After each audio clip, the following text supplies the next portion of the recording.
had always loved hiking. It was something that gave me a sense of peace, and at the same time, it made me feel alive. Being out in the woods, with nothing but the sound of my boots on the dirt and the rustle of leaves moving in the wind, made me feel free in a way that daily life never could.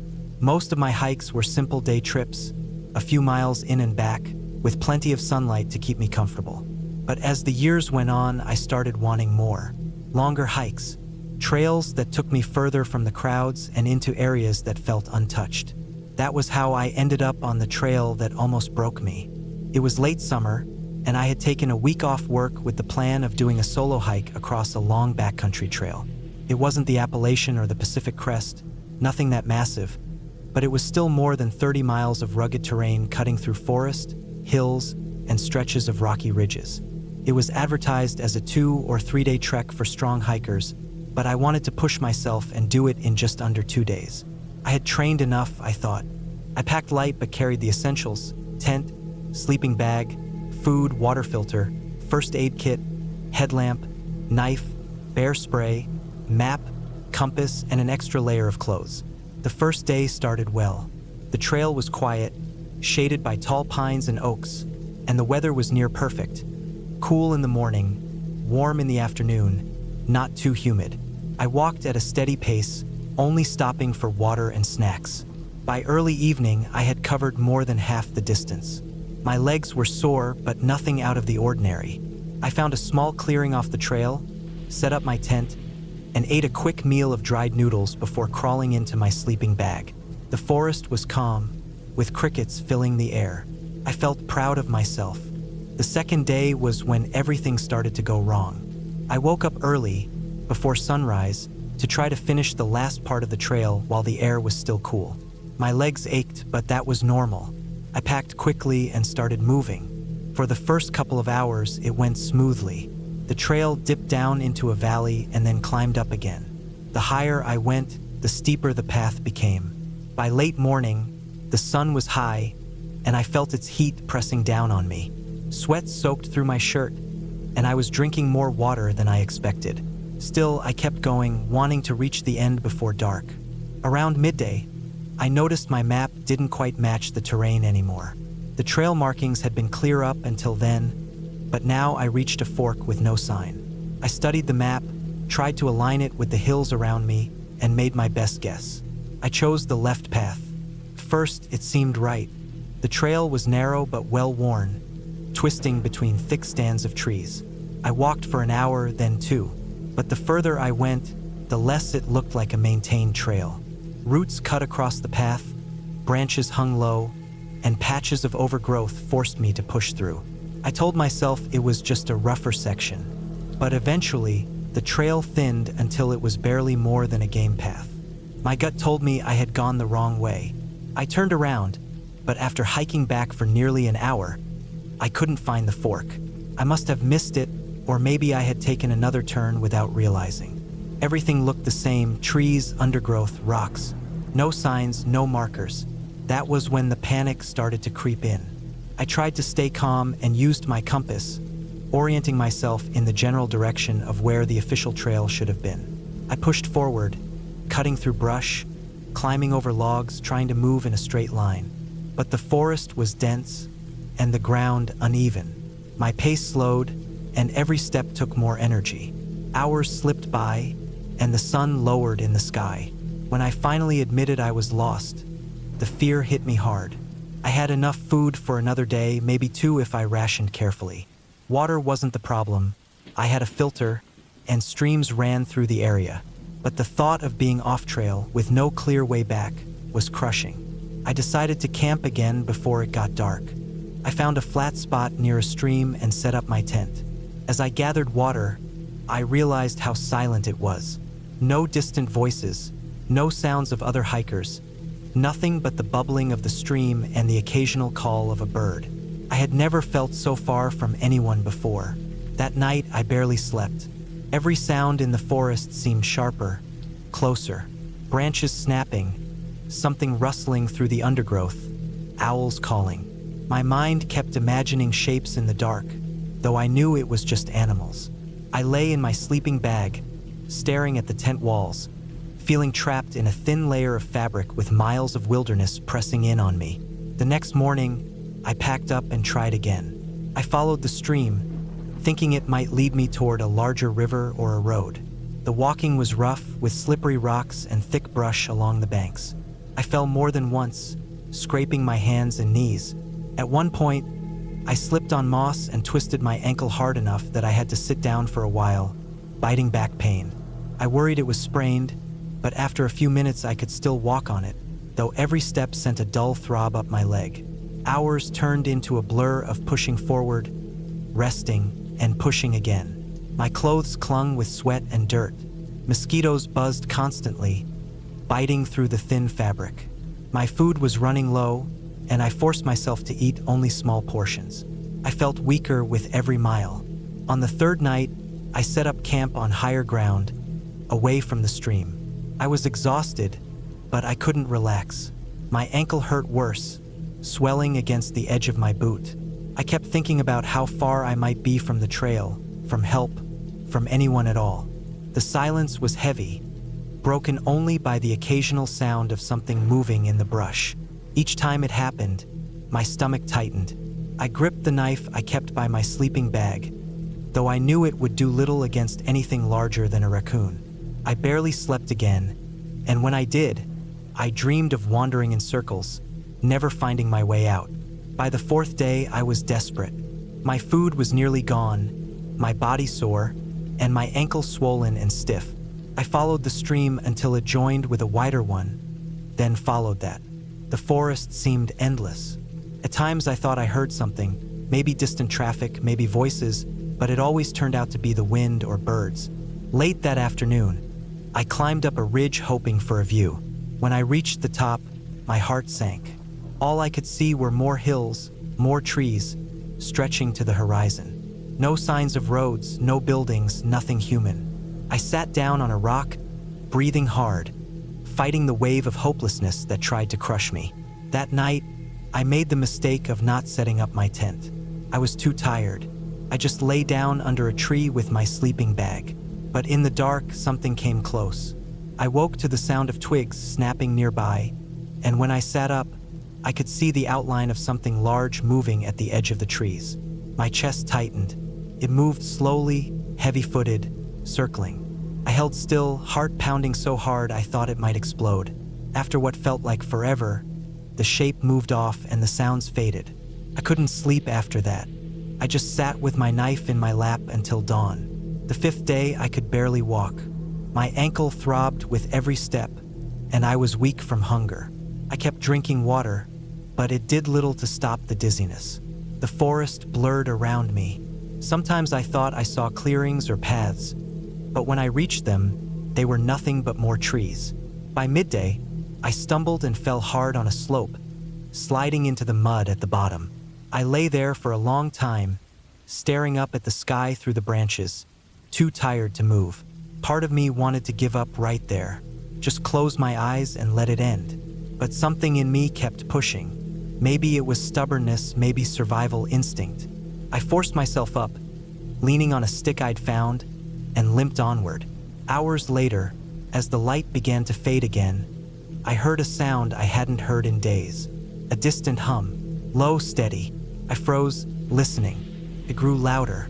It was mechanical, a motor. I pushed toward it, stumbling through the brush, tripping over roots. And then, through the trees, I saw it.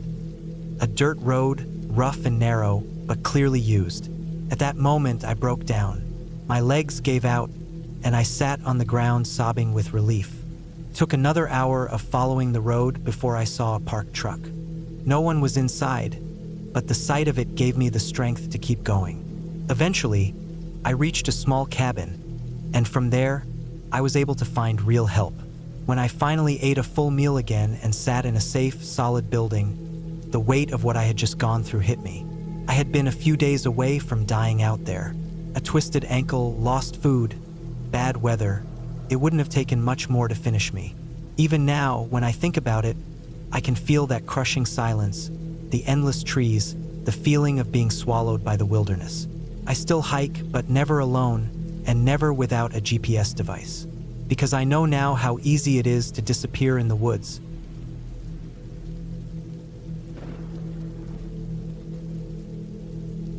I had been planning the trip for months, but nothing really prepares you for the reality of being out there alone. The idea was simple enough. A week off work, no responsibilities, no phones, no endless scrolling on screens.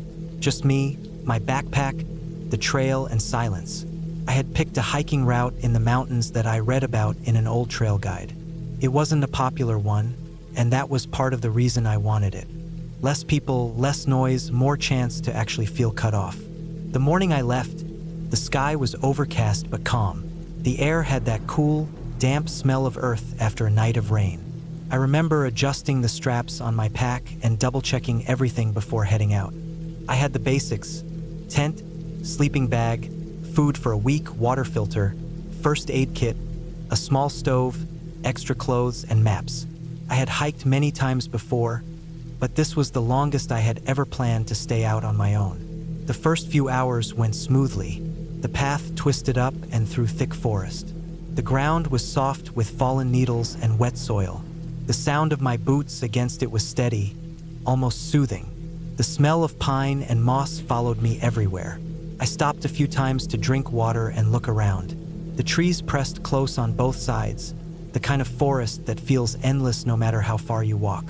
The higher I went, the colder the air got, and I had to put on an extra layer. By late afternoon, I reached a small clearing and decided it was a good spot for my first camp. The ground was level, and there was a half-rotten log nearby that I could sit on while I cooked. I pitched my tent, boiled some water for noodles, and ate as the light drained out of the sky. The forest grew darker in a way that always feels faster than it should. One moment it's daylight, and the next it's like someone turned a dial and the woods are just shadows. I crawled into my sleeping bag, listened to the quiet for a long time, and eventually fell asleep. The second day started well too. I woke up to a mist hanging low through the trees. It gave everything a heavy, muffled feel, like the world was underwater. My gear was damp, but I packed up quickly and kept moving. The trail began to climb more steeply, and the soil underfoot gave way to stone in places. My legs burned, but it felt good. It was the kind of work that clears your head. Around midday, I came across a narrow section of trail that hugged the side of a slope. On one side was the steep wall of the mountain. On the other was a sharp drop, maybe 50 or 60 feet down to a mess of rocks and brush. The path was no more than a couple feet wide, with loose gravel scattered across it. I slowed down, tested each step, and leaned slightly toward the wall as I moved. The air felt colder here, with a faint wind slipping through the gap. Crossing that section made me uneasy, but once I got past it, the trail leveled out again. The trees thinned, and I had a wide view of the valleys below. I stopped to eat a snack and drink some water, sitting on a flat rock and letting my pack rest against me. The silence was complete. No voices, no engines, not even birds for a while. Just the faint hiss of wind through the branches above. By the third day, I started to notice things that unsettled me, though at first I didn't think much of them. A few times I found fresh boot prints in the mud, but I hadn't seen anyone. They weren't mine. The treads were different.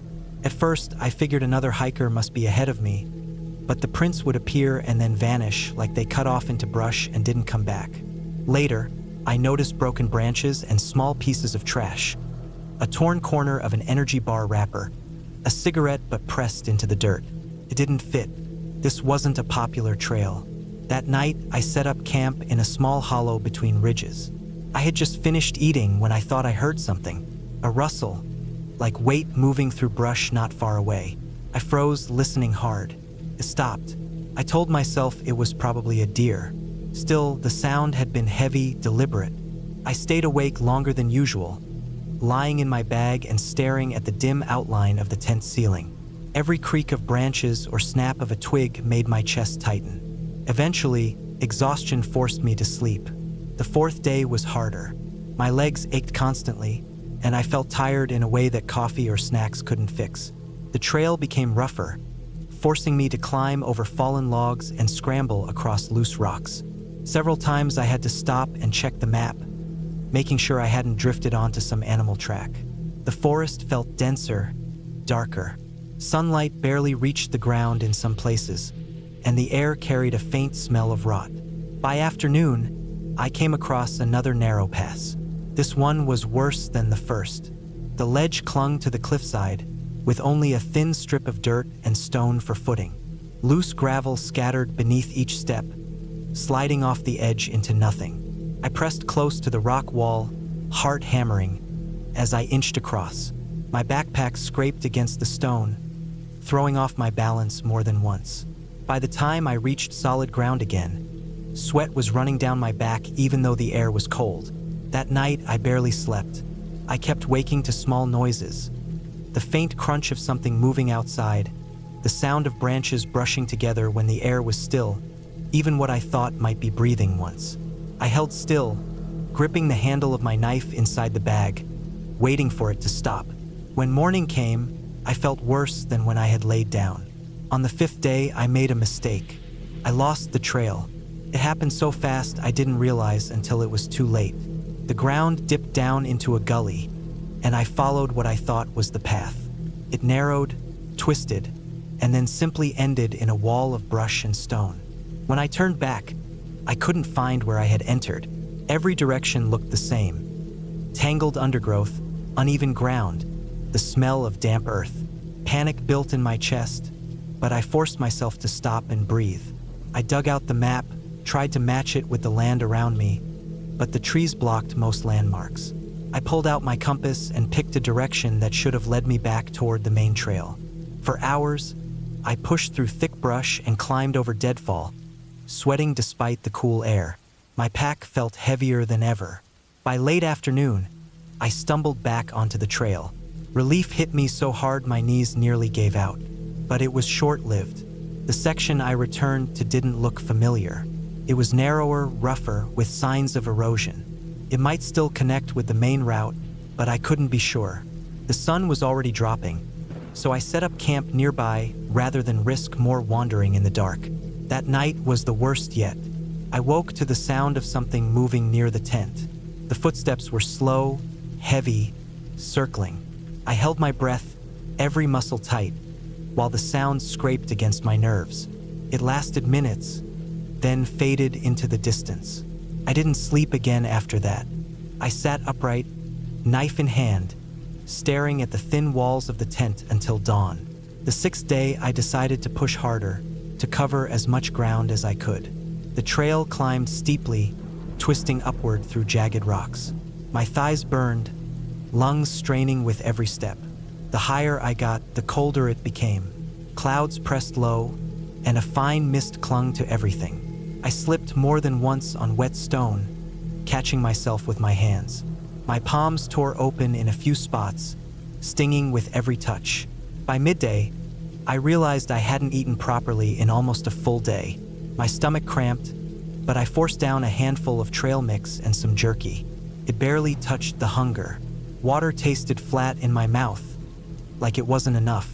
When I finally stopped for camp, it was in a shallow dip shielded by boulders. I gathered myself, ate more, and tried to settle. As darkness closed in, I lit my small stove, not for cooking but just to have the light and sound. It gave me some comfort, but again I heard movement beyond the rocks. This time sharper, quicker, like something darting just out of sight. I lay in my bag for hours, ears straining. My thoughts twisted. Maybe it wasn't just animals. Maybe someone was following me. The footprints, the trash, the noises, they all lined up too well. I tried to shake it off, but fear burrowed deeper each time I heard another sound. The 7th morning, I made the decision to cut the trip short. I wasn't thinking about peace and quiet anymore. I just wanted out. My body felt weak, my nerves frayed. Every step felt heavier. I pushed on, following the trail down through another narrow stretch along the cliffside. My foot slipped once, sending a spray of gravel skittering over the edge, and I froze, heart hammering. I pulled myself back against the rock, waited for my legs to stop shaking, and continued. Late that afternoon, I finally recognized a landmark from the map, a bent pine tree leaning out over a rock ledge. Relief nearly dropped me to the ground. I was back on the main route. From there, I knew it would take another full day to reach the trailhead, but at least I was sure of where I was. That last night, I barely slept again. I could still hear things moving outside the tent.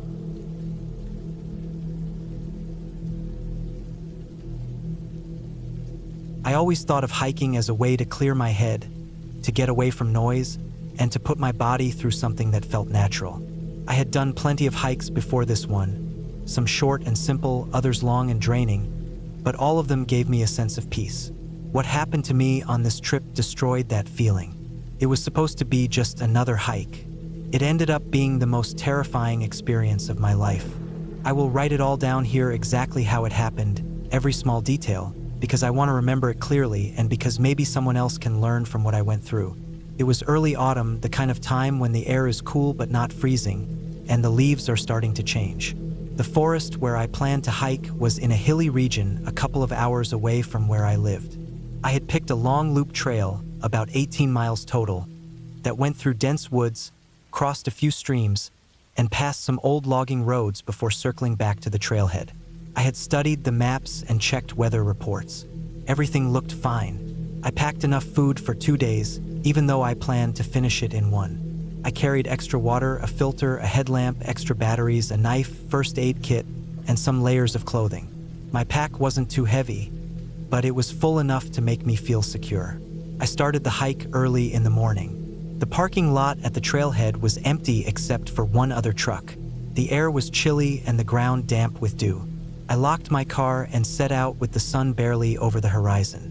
The forest was quiet in that way that makes you feel like you are the first person to ever step foot there. The trail was narrow and covered in fallen leaves. My boots made a crunching sound with each step. The first few miles went smoothly. The trail climbed uphill, twisting through thick trees, then dropped into a hollow where a creek ran across the path. I stopped to filter some water and ate a snack before moving on. My mind drifted in that usual hiking way, noticing how the light hit the leaves, how the smell of damp soil mixed with the faint scent of pine. I didn't notice anything strange until maybe 5 miles in. First, it was just small things. I thought I heard branches snapping behind me once, but when I stopped and turned, the woods looked empty. Sometimes the wind can knock branches down, so I brushed it off. A little later, I noticed fresh boot prints in the mud on a stretch of trail. They looked fairly new, maybe from that morning, maybe from the person who owned the truck I saw at the trailhead. I figured someone else was just ahead of me, but the prints bothered me because they looked like they were going the same direction I was. I kept expecting to catch up with whoever it was, but I never did. The trail was narrow, with not many places to cut off or loop back. I moved at a steady pace, but no matter how far I walked, I never saw the other hiker. The prints just continued ahead of me, always there, like a ghost trail leading me forward. Hours passed. The sky stayed clear, and the air warmed up a little, but in the forest it stayed cool and shadowy. I stopped around noon to eat lunch on a rock near another creek. While I ate, I kept glancing back the way I had come. I had this nagging sense that something wasn't right. The woods felt too quiet. Even when I sat still for 10 minutes, I didn't hear the usual birds or small animals. Just silence and the occasional rustle of leaves high above. I kept moving, telling myself it was nothing, but my nerves stayed on edge. The trail wound uphill again, climbing steeply through switchbacks. As I pushed up, breathing hard, I caught a strong whiff of cigarette smoke. It was so clear I stopped and looked around. There was no one there. The smell faded after a few seconds. I stood there, heart racing, scanning the woods. I didn't see or hear anyone. I told myself it could have been a leftover smell from someone earlier, maybe even days earlier, though deep down I knew smoke doesn't hang around that long outdoors. I forced myself to keep walking. By mid-afternoon, I reached an old logging road that the trail followed for a while. The sun finally broke through more, and I felt a little better being in an open space. Still, I noticed the prints again. Same boot tread, same direction, always ahead of me. But then I saw something else. On one muddy patch, there were 2 sets of prints side by side. One was the same tread I had been following. The other was smaller, almost like a sneaker, lighter in the mud. Both led forward. That was when the feeling really sank in that something was off. The lot had only one other vehicle. That meant one person, but now it looked like two, unless someone else had entered the forest from another access point, which was possible but not likely on a weekday morning in such a remote place. The further I went, the less I liked the situation.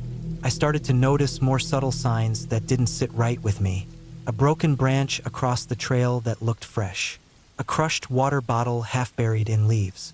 At one point, I saw what looked like a piece of torn cloth stuck to a thorn bush. None of it proved anything bad, but together it made me uneasy. By late afternoon, I was more than halfway through the loop. The trail started dipping down toward a larger creek that ran through a gorge. I planned to stop there for a longer rest before the final push. As I descended, the woods grew darker and cooler. The gorge walls rose on either side, narrowing the trail. The air felt heavy. When I reached the creek, I sat on a boulder and took off my pack.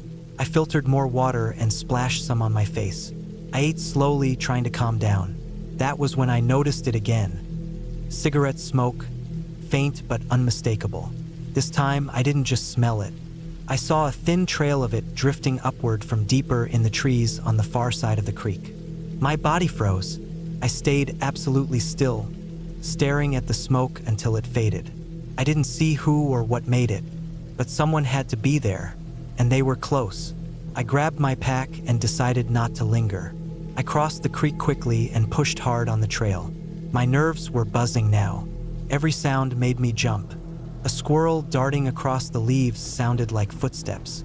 A falling branch made me whip my head around. I couldn't shake the sense that someone was behind me, just out of sight, matching my pace. The trail climbed steeply again, and the light started to fade. I hadn't planned on spending the night out here, but I always carried a headlamp in case. Still, the thought of being in these woods after dark filled me with dread. I quickened my pace, sweating and stumbling on roots, determined to get back before full dark. Then I saw it. Up ahead on the trail, half buried in leaves, was a cigarette butt. It looked fresh, not wet or decayed. Someone had dropped it not long before I came through. That confirmed it. Whoever I smelled, whoever was making those tracks, was right ahead of me, maybe only minutes away. I slowed down then, torn between two fears. If I sped up, I might catch up to them, and I didn't want to. If I slowed too much, darkness would catch me. I chose a steady middle pace, heart thudding with every step. The last miles were a blur of fear and exhaustion. The woods grew darker with each minute. My legs burned, my lungs ached, but I kept moving. Several times, I thought I heard footsteps that weren't mine, faint and measured, keeping rhythm with me. Every time I stopped, the sound stopped too. By the time I reached the final stretch, it was nearly dark. I pulled on my headlamp and kept going. My beam of light cut through the trees, making the shadows even deeper. That was when I noticed something that made my blood run cold. On the side of the trail, carved into the dirt, were letters. They spelled out one word: stop. I froze, staring at it. The letters were big, sloppy, scratched in with a stick or knife. They hadn't been there this morning. My chest tightened. Someone had made that while I was out here. Someone who knew another hiker was on the trail. I didn't stop. I walked faster. My hands were shaking so badly I could barely hold my trekking pole. The trail dipped and rose, twisting through the last stretch of forest. My light caught more signs. Another cigarette butt, a crushed can, a broken branch. Always fresh, always close. Finally, through the trees, I saw the faint reflection of metal. The parking lot.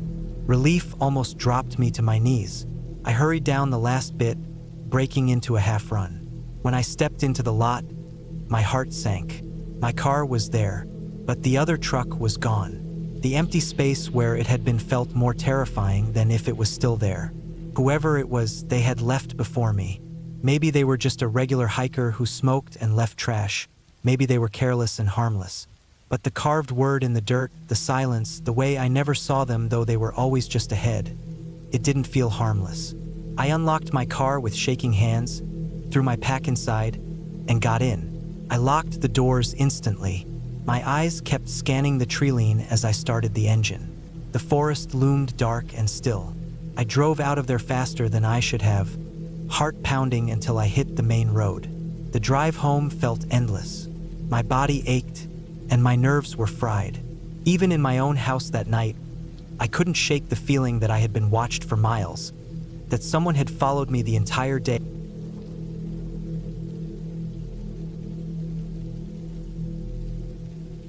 I had always loved hiking. For years, I used it as an escape from work, noise, and the routine of everyday life.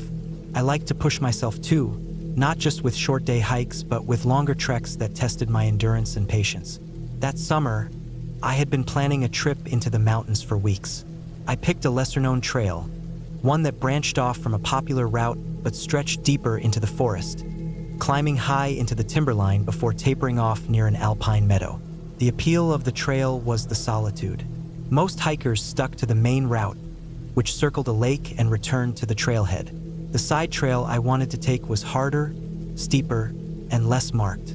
It was the kind of trail you only found if you studied maps closely.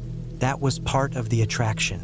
I liked being alone out there, with just the sound of my boots on dirt and the occasional bird cutting through the silence. I set out early in the morning just after sunrise. The air was cool, and the shadows of tall pines stretched long across the ground. I parked at a small turnout near the main trailhead, tightened my pack, and started up the trail. I had enough food for 2 days, plenty of water, a filter, a small tent, a knife, a headlamp, extra clothes, and a map folded neatly in a plastic sleeve. My plan was to reach the meadow, camp overnight, and return the following day. The first few miles were easy. The main trail was wide, well-worn, and smooth. I passed a few early hikers heading in the opposite direction, but before long I was alone. The forest was thick, the air filled with the smell of pine and damp earth.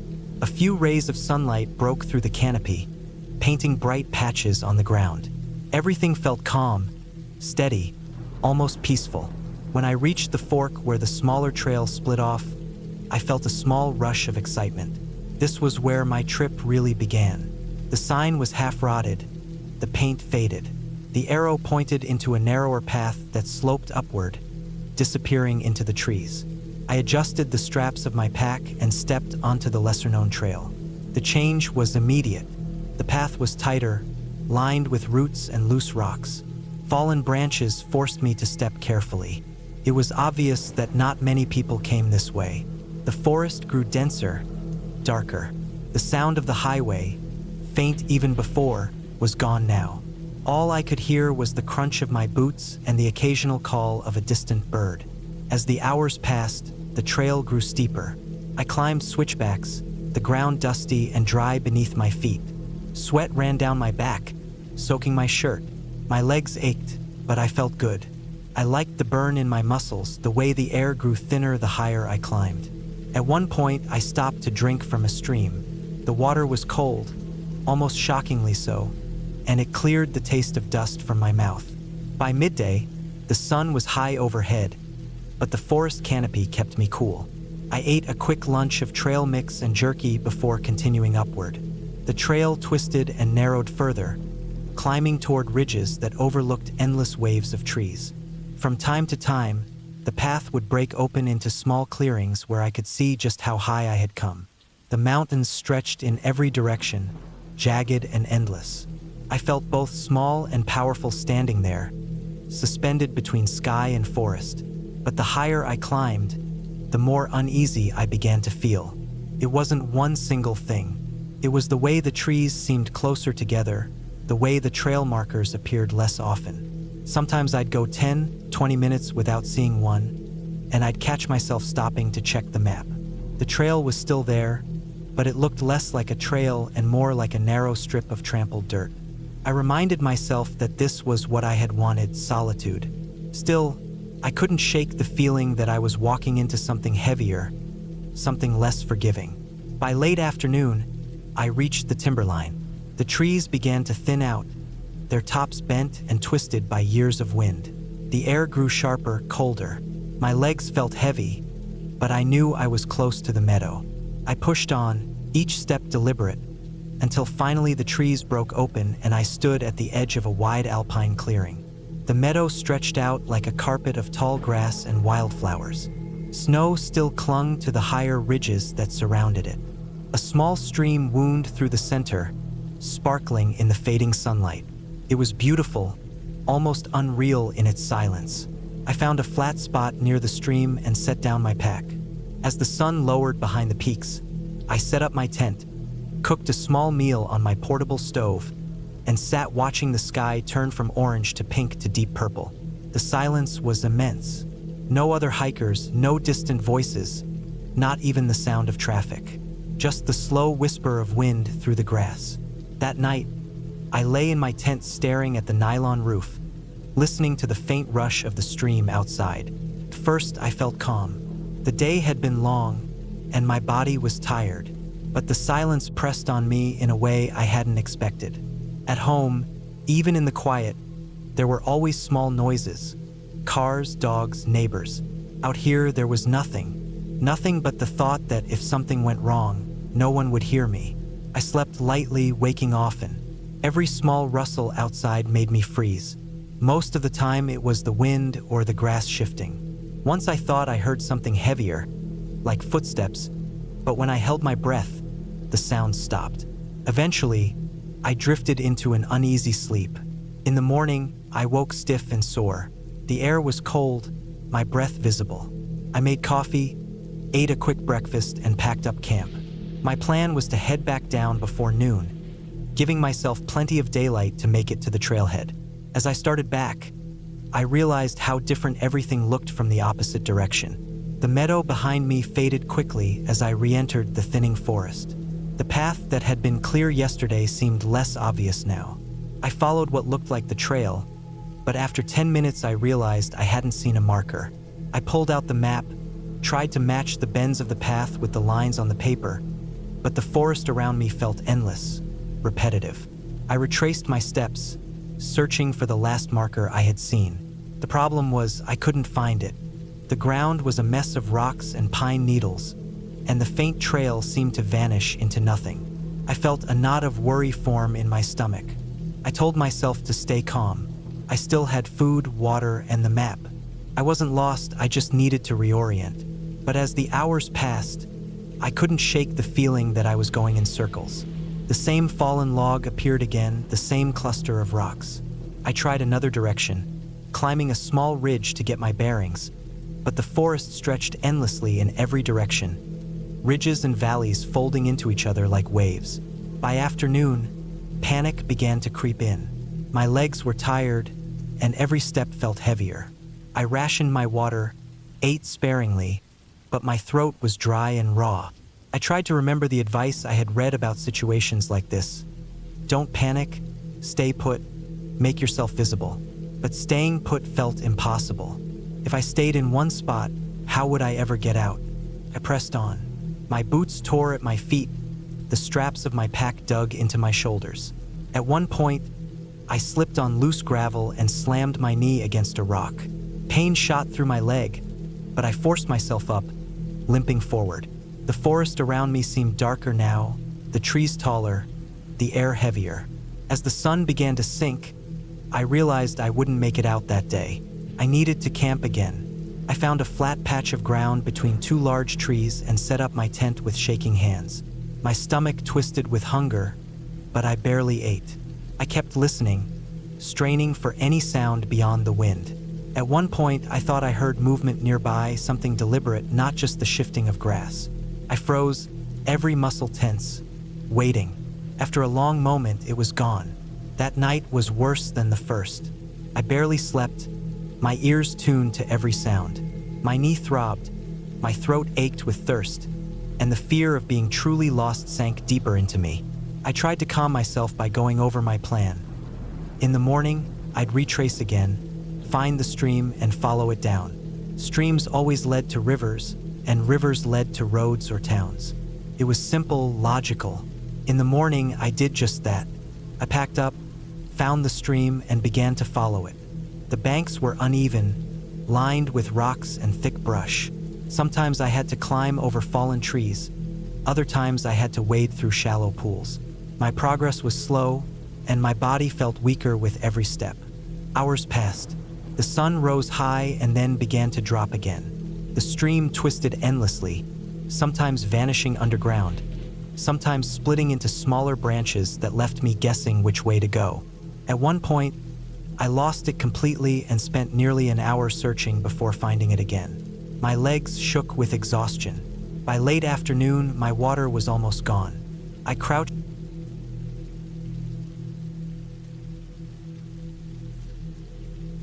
I had always thought of hiking as a simple escape. It was the kind of thing I did when life felt heavy and I needed to get away from noise, people, and screens. I liked the idea of being out in the wild where the only sounds were the wind, the rustle of leaves, or the crunch of dirt under my boots. I had done plenty of hikes before, but nothing that tested me too hard. Most of the trails I picked were well-marked and popular enough that I never felt truly alone. I guess that's what made me decide, on that particular trip, to try something different. I had a free weekend and wanted to push myself further than I usually did. I picked a less-known trail I had seen online, one that promised solitude, a long climb through thick forest, and a view from a ridge at the top. The description had warned that it wasn't for beginners, but I considered myself experienced enough. I had my boots, my pack, enough water, some food, and a first aid kit. I thought I was prepared. I had no idea how wrong I was. The day started off normal. The trailhead was hard to find, just a small dirt pull-off with a faded wooden sign half hidden by weeds. I parked my car, tightened my pack straps, and set off. The trail was narrow, already overgrown in places. It was clear not many people used it. That should have been my first warning, but I ignored it. In my head, less people meant more peace. The forest was dense from the beginning. Tall trees crowded close, their branches shutting out most of the sky. It smelled damp and earthy, like wet leaves and soil that had never fully dried. The air felt cooler inside the woods than out by the road, and for a while that was comforting. My boots sank slightly into soft dirt with each step, and now and then I had to push branches out of my way. The trail climbed slowly at first. I moved at a steady pace, enjoying the rhythm of my breathing and footsteps. After about an hour, I came to a steeper section. The ground became rocky, with loose gravel that slid under my feet. I leaned forward, using my hands sometimes to balance. Sweat started to bead on my forehead even though the air was cool. My heart pounded harder, but I liked the effort. It felt good to work my body. I checked my watch. Only a couple hours in. I figured I'd reach the ridge in another 3 or 4 hours if I kept steady. I pulled out some water and drank, then pushed on. As the trail climbed higher, it narrowed even more. Shrubs grew thick on either side, and at times I had to duck under fallen branches. There were no trail markers, no colored blazes on trees like I was used to seeing on other hikes. That made me uneasy, but I kept telling myself I just needed to follow the worn ground. As long as I stayed on the dirt path, I'd be fine. Then I came to a split. It wasn't marked, just 2 paths branching off, both equally worn. One veered left and seemed to keep climbing, while the other bent right and looked flatter. I stood there for a while, shifting my weight, staring at both choices. I pulled out my phone to check GPS, but of course there was no signal.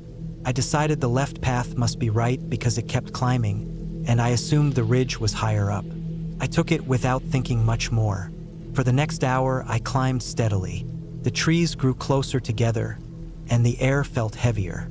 I noticed the sounds of birds had faded. The woods seemed too quiet. All I heard was the scrape of my boots and the occasional snap of a twig underfoot. I tried to ignore the silence, but it pressed on me. My chest felt tight, though I wasn't that tired yet. Eventually, the ground leveled out into a wide flat area littered with fallen logs. The trail seemed to fade here. I circled slowly, looking for where it picked back up, but I couldn't see any clear continuation. The ground was covered with leaves, making everything blend together. I walked one way, then another, trying to find some sign of human passage. That was when I first realized I might be lost. The thought hit hard, sharper than I expected. I told myself not to panic, but I could feel my pulse quickening. I tried to retrace my steps back to where I had come, But after only a few minutes, I couldn't tell if I was on the same path or just walking deeper into the woods. Everything looked the same. Trees in every direction. No markers, no footprints, nothing. I stopped and forced myself to think. I still had water, food, daylight. I wasn't hurt. I needed to stay calm and backtrack carefully. I turned around and walked slowly, trying to memorize the shapes of trees and fallen logs. But after another half hour, I realized I had only made myself more confused. The path had disappeared completely. I sat on a rock and took a long drink of water. My throat was dry, my palms sweaty. I reminded myself people get lost in the woods all the time and usually make it out. But then another thought came. Those were often the stories of people who had been found, not the ones who hadn't. That thought stayed with me like a shadow. The sun shifted as the hours passed. The light filtering through the trees grew dimmer, more golden. That panicked me even more. I had no shelter, no clear idea where I was, and night was coming. I got up and pushed forward in what I thought was the general direction of the ridge. I figured if I got high enough I could see landmarks or maybe spot a road. The climb was brutal. The slope grew steeper, and I had to grab at roots and rocks to keep from sliding back. My pack felt heavier with every step. My legs burned, and my breathing grew ragged. Still I pushed, driven by the fear of being caught in the dark with nowhere to go. After another hour, I reached a rise. I expected a view, but instead the trees were still thick. All I could see were endless trunks stretching in every direction. I felt a crushing wave of disappointment. I leaned against a tree, gasping, sweat dripping into my eyes. My whole body ached. Then I heard it, a sound that didn't belong. It was faint somewhere down the slope, a rustling, steady, like footsteps. Not the random crackle of a squirrel or the wind moving leaves, but something heavier, something pacing. My stomach clenched. I froze, listening. The sound continued, then stopped. The silence that followed was worse. I strained my ears, but there was nothing. I wanted to call out, but fear held me back. If it was another hiker, maybe that would save me. But if it was an animal or worse, a person with bad intentions, couldn't risk it. I stayed silent, crouching slightly, trying to make myself smaller. The light dimmed further, and I realized I needed shelter. I couldn't keep climbing blindly. I scanned the area and spotted a cluster of boulders with a small gap between them. It wasn't much, but it offered cover. I squeezed inside, pulling my pack close, and sat with my knees to my chest. The night settled fast. The forest turned black, and the temperature dropped. I had no fire, no tent, just my jacket. Every sound made me flinch. The snap of branches, the flutter of wings, the distant call of something I couldn't identify. I barely breathed, terrified that whatever had made those footsteps was still nearby. I didn't sleep at all. I just sat there in the dark, shivering, waiting for dawn.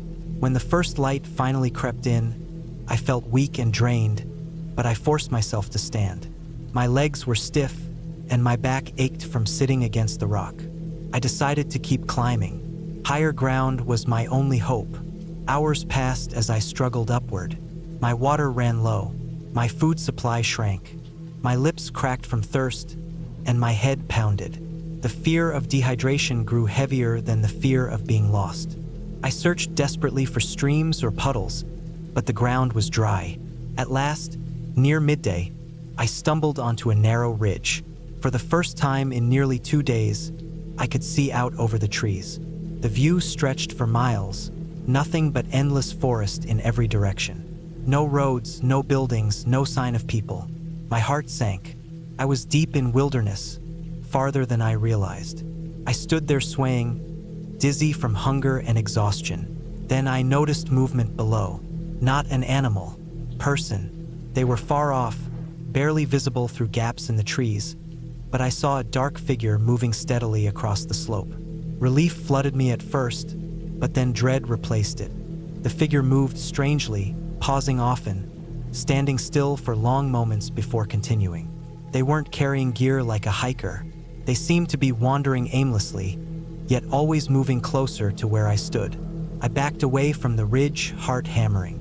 I didn't know if I should run or hide. My instincts screamed at me not to let myself be seen. I crouched low, creeping back toward the cover of trees. I waited there for what felt like hours, straining to hear any sound of approach. When nothing came, I finally forced myself to move again. My goal now wasn't the ridge or a view. It was survival. I needed water, shelter, and a way out. I decided to follow the slope downward. Rivers and streams usually collect at lower ground. If I could find water, I could follow it and maybe reach civilization. The descent was brutal on my knees. I slipped.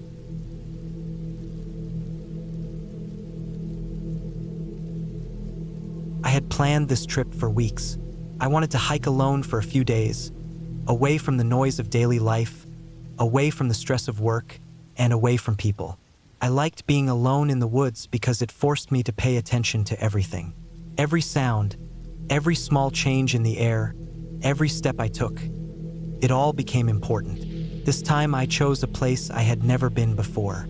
It was a mountain trail that ran along the edge of a long valley, with old forests, rocky cliffs, and a river cutting through the bottom.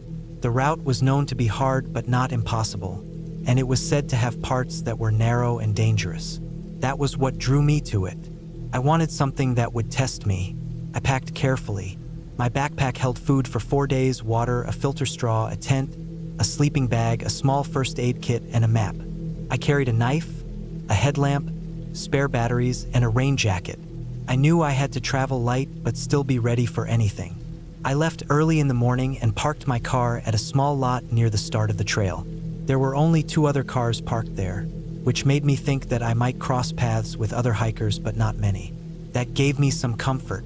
The trail started wide and easy.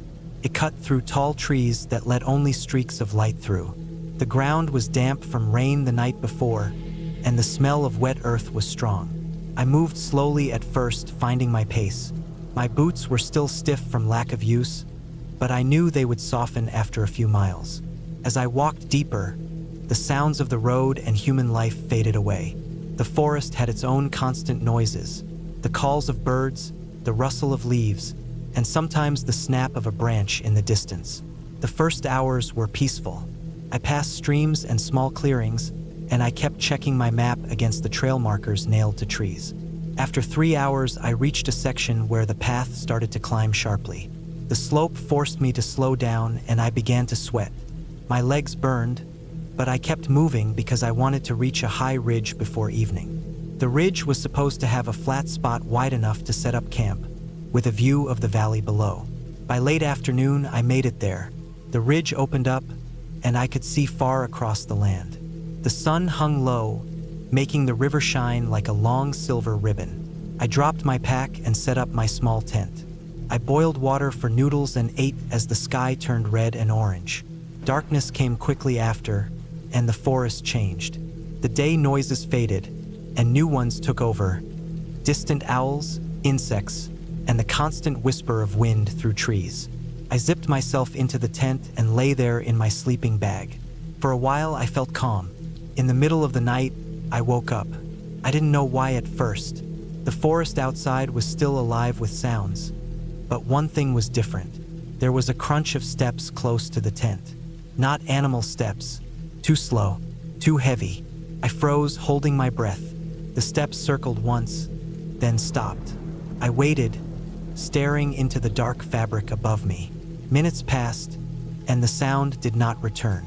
I wanted to believe it was just another hiker passing by, though it made no sense for anyone to be moving through at that hour. I stayed still until sleep pulled me back down, though it was restless sleep, filled with half-dreams of being watched. Morning brought back warmth and reason.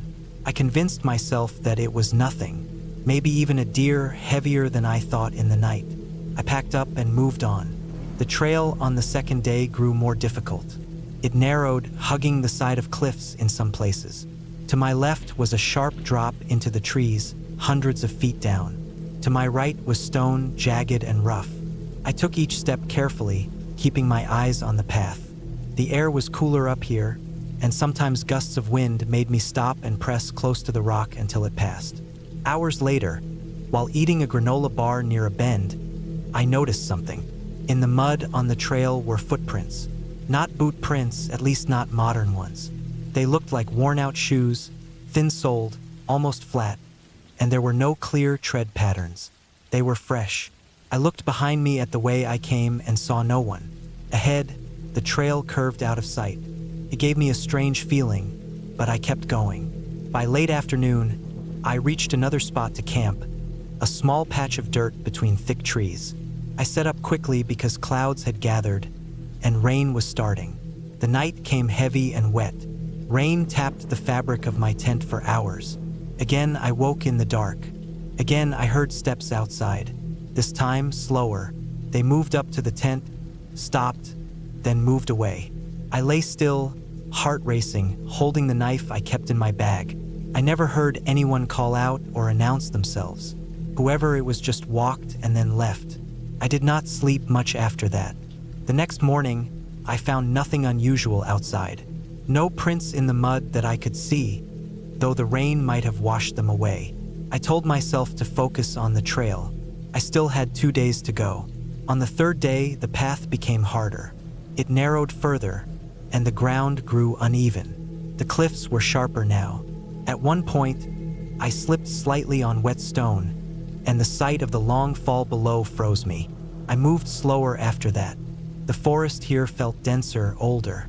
The trees blocked much of the light, and the air was damp and heavy. I started to feel uneasy, as if the silence around me held something back. That afternoon, I found something that made my stomach turn. Just off the trail was a small clearing where someone had built a rough shelter from branches and bark. It was old, broken in places, but inside it were signs of use. A rusty can, torn blanket, and bones. Small animal bones piled in a corner. It looked like someone had been living here at least for a while. I backed away and returned to the trail quickly. By evening, I reached a narrow part of the ridge with no flat space. I had no choice but to keep walking in fading light. My legs shook with every step, and my shoulders ached from the pack. Finally, I found a small space just big enough for the tent. It was uneven and rocky, but I could not keep going in the dark. I set up quickly, ate a little, and lay down. That night, the steps returned. Louder. They circled again, closer this time. At one point, the side of the tent brushed as if someone had touched it with their hand. I gripped the knife, ready to slash if the fabric opened.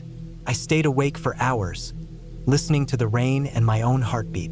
Finally, the steps faded. I did not sleep until the sky began to lighten. On the fourth morning, I was exhausted. My hands shook as I packed my things. My food was low, and my water bottle was nearly empty. I hurried down the trail, moving faster than I should have. The path dipped into thicker forest, the air cooler and darker. That was when I saw it. Ahead, in the mud, were the same thin-soled footprints I had seen before. This time they were clearer. They were heading the same direction as me, not the other way. Someone was ahead, close. I slowed down, trying to stay quiet, though every step seemed loud in the silence. After an hour, I caught a smell. Smoke. Not strong, but enough to notice. I followed it until I reached a turn in the trail, and there, in a small clearing, I saw it. A fire pit with smoke still rising. Around it were scraps of food, a tin can, and another torn piece of cloth. But no person. Whoever made it had left only minutes ago. I felt my chest tighten. I backed away and hurried past, not wanting to meet them. For the rest of the day, I pushed hard, not stopping to eat more than a handful of nuts. The forest seemed to close in around me, and every sound made me turn my head. By late afternoon, I finally saw a trail marker that pointed to the last stretch. It would take me down to the valley and toward the parking lot. I felt a surge of relief, but the trail grew worse before it got better. The ground was slippery from rain, and the slope was steep. At one point, I slipped again and slid several feet before catching myself on a tree. My arm scraped badly, blood running down to my wrist. I wrapped it with gauze from my kit and kept moving. The forest grew quiet in a way that made my skin crawl. No birds, no wind, just silence. And then, ahead of me, I saw movement, a figure on the trail, thin, hunched, dressed in rags. They turned their heads slightly, just enough for me to see the outline of a face, then slipped into the trees. I froze. Every part of me screamed to run, but the trail was narrow and running could mean falling. I forced myself forward, step by step, gripping the knife in my hand. My mouth was dry and my legs shook. I moved as quickly as I could without losing balance. For what felt like hours, I kept glancing behind me. Sometimes I thought I heard steps, but faint, never close. The sun began to drop, and the light turned gray. I finally reached the last stretch of the trail where the trees thinned and I could see the valley floor. My car was somewhere beyond. I nearly broke into a run, stumbling down the slope and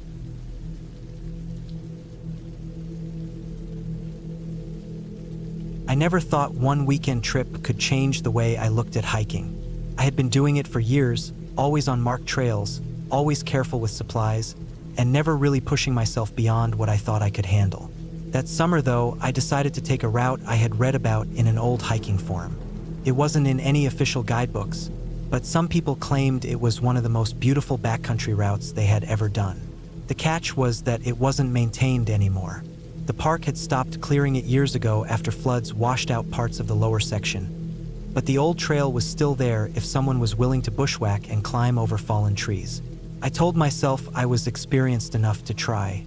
The place was in the northern mountains, several hours from the city. I left before sunrise, the car packed with food, water, a tent, sleeping bag, stove, and everything else I thought I might need.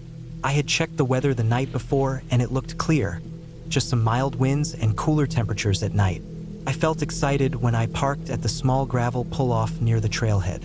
There were no other cars, just mine sitting there under tall pines. The air smelled sharp with resin and damp earth. The forest around me was silent except for a few birds calling in the distance. The first part of the trail was familiar, an old official path that wound its way along the side of the mountain. It was narrow, but the ground was packed dirt with rocks sticking out here and there. I walked steadily, feeling the weight of my pack pressing into my shoulders. After about an hour, I reached the fork where the official trail continued up toward a popular lookout, and the old forgotten route branched off to the right. There wasn't even a sign anymore, just a faint indentation in the grass and a few broken boards that once held a marker. I paused for a second, drank some water, and then turned right. The first stretch wasn't too bad. The trail was overgrown with waist-high grass, but I could still see where it had once been. The ground dipped into a shallow ravine where water still trickled from the spring floods. I had to jump across a wet patch where the mud tried to suck my boots down. Beyond that, the forest thickened. Fallen branches crisscrossed the path, and I found myself pushing through brush and thorny plants. My arms got scratched even though I wore a long-sleeved shirt. I reminded myself this was part of the adventure, that I had come here because I wanted something more challenging than the usual crowded trails. After another hour, the air grew hotter. The sun was above the treeline now, and patches of light filtered down through gaps in the branches. The silence was heavy. On marked trails, there were usually other hikers, distant voices, or at least signs of maintenance. Here it felt different. Every sound I made seemed too loud. The snap of a twig, the swish of my pack straps, the steady crunch of my boots. My heart started beating faster for no reason I could explain. The trail began climbing more steeply. I followed it up through a rocky slope where loose stones shifted under my weight. I had to grab roots and branches to pull myself up in some sections. Sweat rolled down my back. The higher I went, the fewer signs of a real path there were.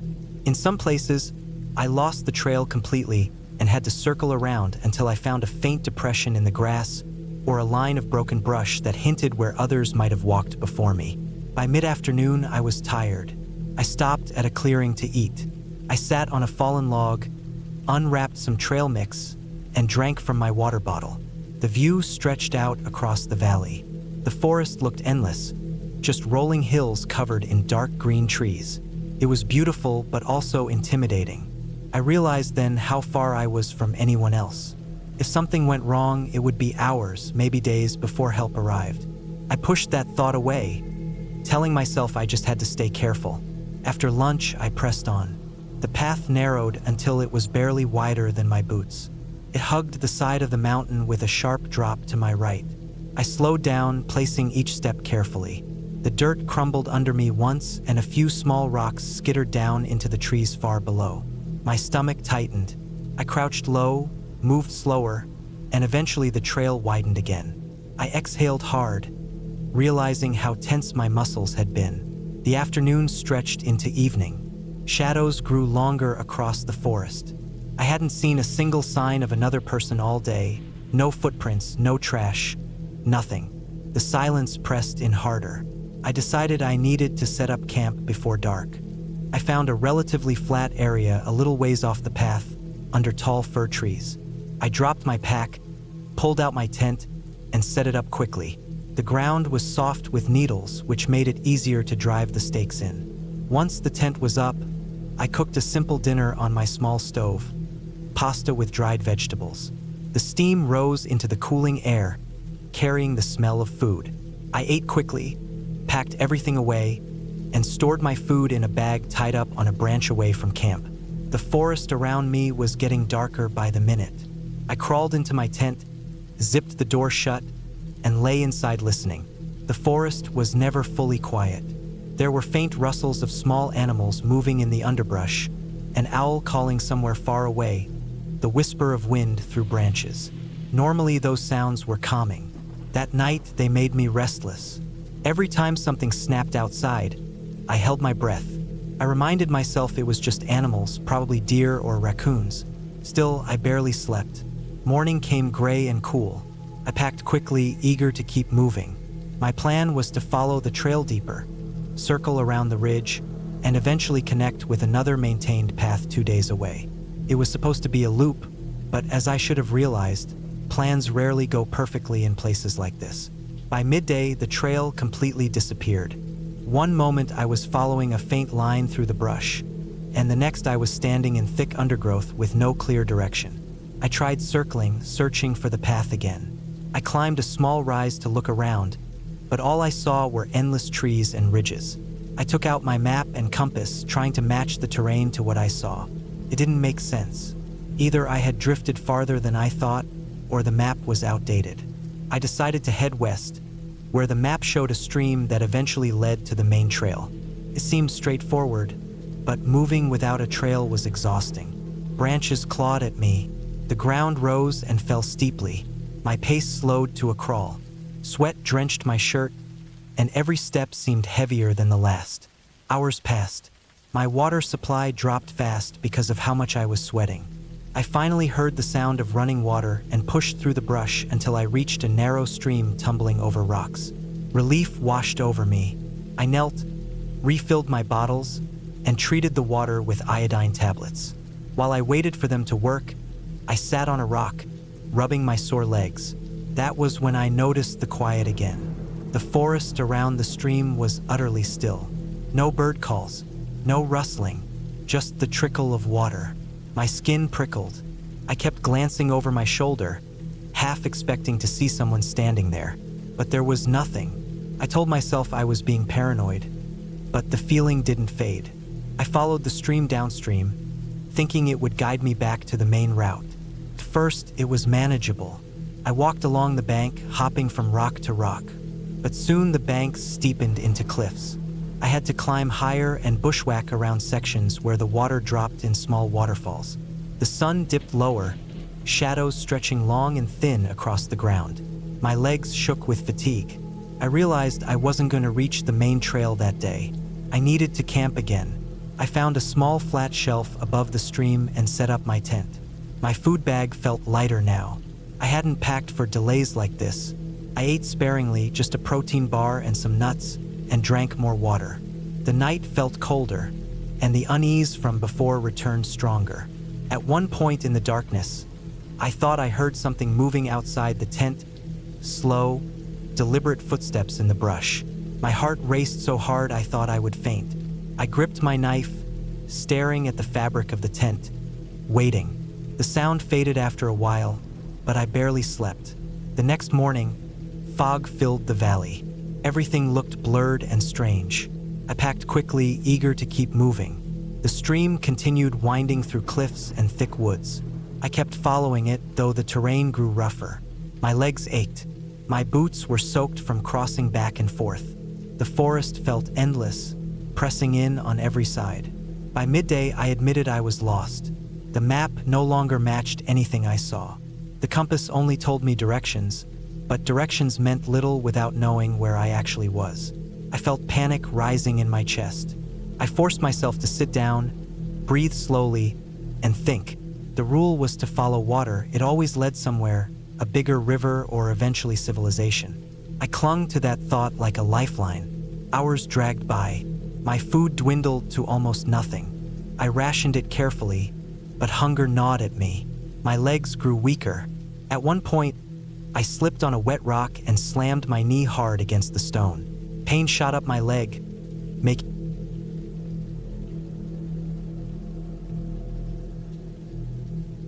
I had planned the hike for months. The route was one I had read about in trail reports, a long loop that followed a ridgeline for several miles before dropping back down into the valley. It was supposed to be challenging but not extreme, a path that offered big views of the surrounding forest and mountains.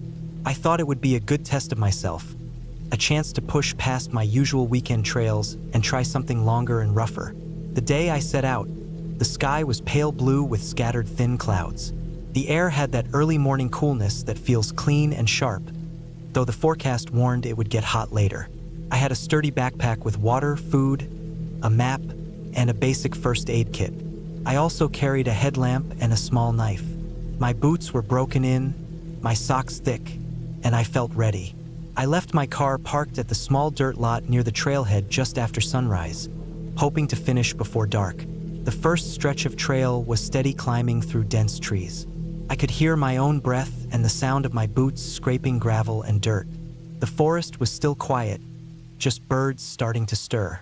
My pack pressed against my shoulders, but the weight felt right, secure. The air grew warmer as the sun climbed, beams of light cutting between the branches. Sweat started to gather on my back. Hours passed like that, moving upward, resting briefly, then climbing again. By late morning, I reached the ridgeline. The trees thinned, the ground grew rockier, and the air felt lighter. From up there, I could see over the treetops to the valleys and peaks beyond. It was beautiful, wide and open, the kind of view that makes all the hard climbing worth it. The ridge was rougher than I expected. The trail wound over broken stone and loose dirt, sometimes narrowing to just a few feet with steep drops on both sides. The wind blew harder up there, carrying dust and making my jacket flap. I kept my eyes on the ground, careful with every step. For a while, it was thrilling. I felt small but alive, moving along the spine of the mountain with nothing around me but space and distance. But the ridge kept going, and the trail markings were fewer than I thought they would be. I had a printed map in a plastic sleeve, and I checked it often, but on the ground the details didn't always match. At some point, I realized I had lost the clear path. The ground around me turned into a spread of flat rock broken by scrub and patches of gravel. I looked for the usual markers, small cairns, blazes on trees, but the trees were sparse, and I didn't see any stacks of stones. I walked in one direction for a while, then stopped and looked back. Everything behind me looked the same as what was ahead. Gray stone, dry brush, and the edge of the ridge dropping away. I told myself not to panic. I had food and water, and the sun was still high. I pulled out the map and compass. I thought I was still on course, just a little off to the side. If I kept moving forward, I should reconnect with the main trail. So I picked what looked like the clearest line and kept walking. The rock underfoot was uneven, cracking in places, and sharp edges bit into the soles of my boots. My thighs burned from stepping up and down. After another hour, I still hadn't found the trail. The ridge began to narrow again. On my left, the land dropped into a valley filled with dark forest. On my right, the slope was sharper, nothing but stones sliding down at a steep angle. I slowed down, keeping low and steady. Every gust of wind felt stronger there, pushing at me, making me think about slipping. I saw a faint track ahead, a line of dirt cutting across the stone, and I hurried toward it, relief filling me. But when I reached it, I realized it wasn't a trail at all, just a shallow wash where rainwater had cut through. My water was going down faster than I wanted. I had packed 3 bottles, enough for the day if I stayed on course, but being lost changed everything. I took small sips, trying to make it last. The sun was hot now, beating straight onto the rock. There was little shade, only the occasional twisted tree. I thought about turning back, but I didn't know where exactly I had lost the real trail. The ridge behind me stretched on for miles, and I worried I would waste more time and energy retracing steps that might not even be right. So I kept going, hoping the trail would appear again. The hours dragged. My legs ached, my lips dried out, and the pack rubbed raw spots on my shoulders. I started to notice how alone I was. No voices, no other hikers, not even distant sounds of people. Just wind, the scrape of my boots, and the pounding of my heart. Late in the afternoon, clouds gathered. They were darker, thicker, and the wind picked up. I felt the first drops of rain cold against my arms. The stone grew slick quickly. Each step became slower, more careful. My boots slipped once, and my knee banged hard against the ground. I sat there for a moment, breathing fast, pain sharp in my leg. When I stood again, the knee throbbed, but I could still walk. Rain blurred the view. The valleys disappeared into mist. The ridge looked endless, stretching out without any sign of a way down. My map was damp even inside its sleeve, and I struggled to match it with what I saw around me. As evening came, the rain stopped, but the ground stayed wet. The light faded fast. I pulled out my headlamp, strapping it on, its thin beam cutting only a short way into the dark. My body was tired, every step heavier, but I couldn't stop on the ridge. It was too exposed, too dangerous. I needed to find some kind of flat spot lower down. I decided to drop into the forested side of the ridge. The slope there was steep but not sheer, dotted with trees and brush. I moved slowly, grabbing branches and roots, sliding on wet leaves. My hands stung from scrapes, and more than once I almost lost my balance. By the time I reached thicker forest, night had settled fully. The headlamp showed trunks, branches, and wet ground. The forest smelled damp and earthy. It felt close around me, pressing in after the open ridge. I searched for a level patch to rest. I found a small flat space between roots and dropped my pack. My clothes were damp from sweat and rain, clinging cold against my skin. I ate a protein bar, chewing slowly, trying not to think about how little food I had left. My water was half gone. I sat there in the dark, listening. The forest was alive with small sounds. Leaves shifting, something moving through underbrush, the creak of branches. Every noise set my nerves on edge. I pictured animals. Deer, maybe, or smaller things. I also thought about predators. Bears lived in these forests. Cougars too. I had no tent, no fire, just a small knife and my headlamp. I didn't sleep much. I would close my eyes for a few minutes, then snap them open again at some noise. My back hurt against the ground. My knee pulsed, and the night stretched endlessly. When gray light finally filtered through the trees, I felt drained. I forced myself up, packed my things, and started moving downhill, hoping to find a stream or a landmark. The forest was thick, branches slapping against me, the ground uneven. I stumbled often, catching myself on trees. Hours passed like that. I tried to keep a steady direction, checking the compass, but everything looked the same. By midday, my water was nearly gone. My tongue felt swollen, my mouth dry. My stomach growled, but I didn't want to eat much without water. Then I heard it, faint but clear, the sound of running water. I pushed toward it, stumbling faster. Soon I reached a small creek, tumbling over rocks. Relief washed through me. I crouched down, splashed my face, and drank. The cold water tasted sharp and clean. I filled my bottles again. Following the creek seemed like the best plan. Water usually leads down, and down meant closer to valleys, roads, or people. So I walked along the bank, sometimes stepping into the shallow flow when the sides were too thick with brush. But the creek twisted, sometimes disappearing under tangles of fallen trees. Progress was slow. My legs shook with exhaustion. The sky darkened again, clouds heavy with more rain. By late afternoon, I saw something that stopped me.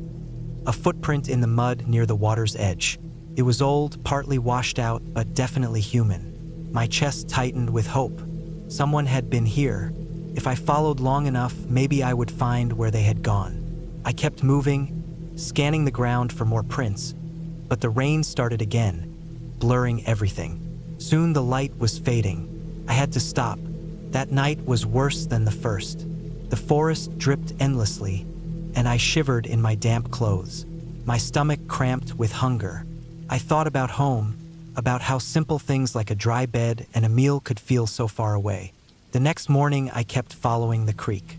My body ached in every part, but I forced myself forward. Hours later, through the trees, I finally saw a cut in the forest that looked unnatural.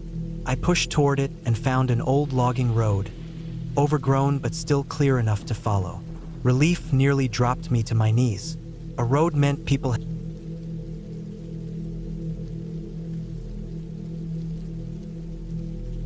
I had planned the hike for weeks before I actually went out there.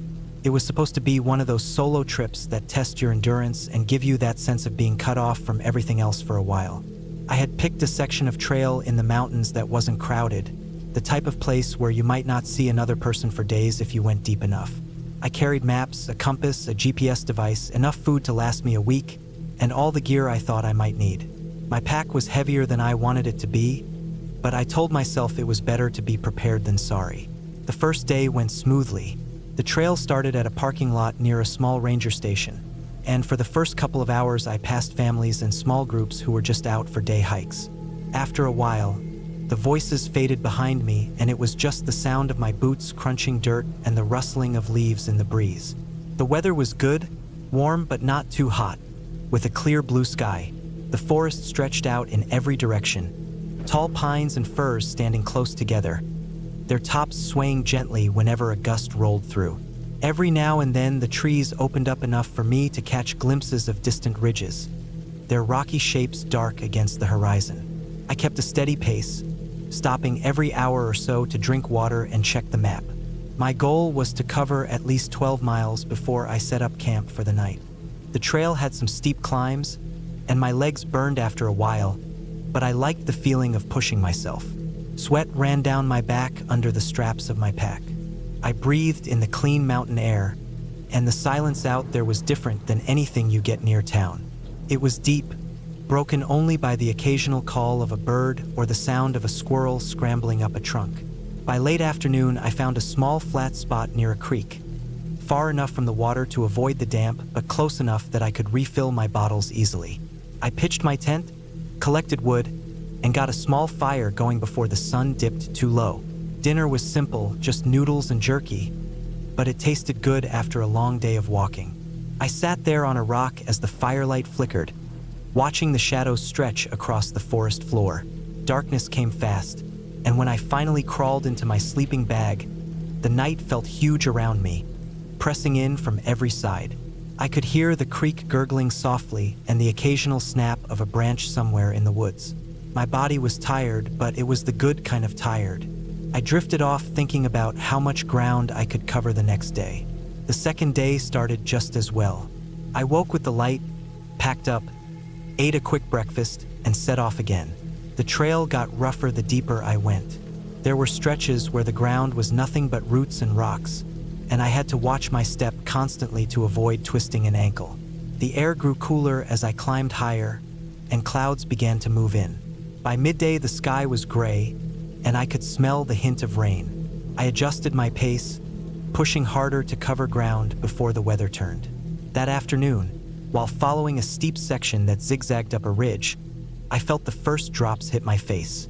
Within minutes, it became a steady rain. I pulled on my rain jacket, but the trail grew slick, and my boots slipped more than once. My pack felt heavier now, every strap digging into my shoulders.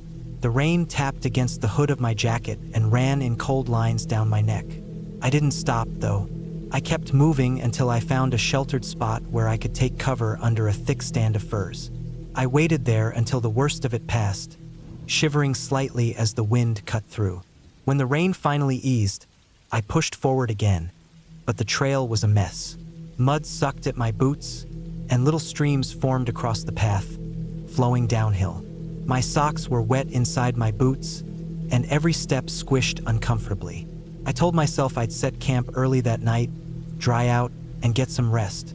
By the time I found another decent clearing, it was late, and I was exhausted. My hands shook slightly as I set up the tent. I managed to get another fire going, but the wood was damp and smoked more than it burned. The smoke clung to my clothes and stung my eyes. I ate quickly, climbed into the tent, and tried to ignore the ache in my feet. The sound of the rain returned during the night, pattering on the nylon above me, steady and cold. The third morning I woke up sore. My back felt stiff, and my knees throbbed from the climbs the day before. The trail ahead wasn't as clear now. The rain had washed parts of it out, and in some places I had to stop and figure out exactly where the markers were. My map showed I was still on track, but it was slower going. The forest felt different too. Darker, quieter. I hadn't seen another hiker since the first day, and now it struck me just how alone I was. That sense of isolation that had felt refreshing at first now pressed down heavier on me. Every sound in the woods, every snap of a twig or rustle in the brush, seemed louder, closer. Around midday, I realized I had made a mistake. The trail split in a way that wasn't marked on the map. One path looked like the main trail, wider and more worn, but the other cut downhill toward the sound of running water. I decided to follow the wider path, thinking it must be the right one. For the next hour, I hiked steadily upward, but something felt off. The trail grew narrower, less defined, until it was little more than a faint track through the undergrowth. My gut told me I had taken the wrong way. I stopped, checked the map again, and tried to match the terrain to what was printed there. The ridges and valleys didn't line up right. I pulled out the GPS, but when I turned it on, the screen flickered and died. I tapped it, tried to reset it, but it stayed blank. The battery had drained faster than I expected, probably from the cold and damp. That left me with just the map and compass, but the thick trees made it hard to get a proper bearing. I felt a knot tighten in my stomach. I was off trail and I knew it. I decided to backtrack, but as I moved downhill, the path faded even more. The ground was muddy, and my boot prints from before had already softened in the rain. I followed what I thought was the same line, but after another half-mile, the ground opened into a small clearing I didn't recognize. My pulse picked up. I took a breath, trying not to panic, and spread the map out on a flat rock. I studied every detail, trying to find something familiar. The problem was that everything looked the same, tree after tree, ridge after ridge. It was easy to convince yourself you were in one spot when you might be miles away. I pushed on again, choosing a direction I thought would bring me back toward the creek I had heard earlier.